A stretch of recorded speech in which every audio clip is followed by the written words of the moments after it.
میں خوش خوش واپس آئے گا، اور جس کا نامہ اعمال اس کی پیٹھ کے پیچھے سے دیا جائے گا تو وہ موت کو پکارے گا اور دوزخ میں داخل ہوگا۔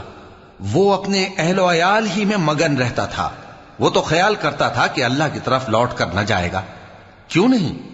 اس کا پروردگار تو اس کو دیکھ رہا تھا۔ سو میں شام کی سرخی کی قسم کھاتا ہوں، اور رات کی، اور جن چیزوں کو وہ اکٹھا کر لیتی ہے ان کی، اور چاند کی جب وہ پورا ہو جائے، کہ تم لوگ درجہ بدرجہ ضرور چڑھو گے۔ تو ان لوگوں کو کیا ہوا ہے کہ ایمان نہیں لاتے، اور جب ان کے سامنے قرآن پڑھا جاتا ہے تو سجدہ نہیں کرتے، بلکہ کافر جھٹلائے جاتے ہیں، اور اللہ ان باتوں کو جو یہ اپنے دلوں میں چھپاتے ہیں خوب جانتا ہے۔ تو ان کو دکھ دینے والے عذاب کی خبر سنا دو۔ ہاں، جو لوگ ایمان لائے اور نیک عمل کرتے رہے ان کے لیے بے انتہا اجر ہے۔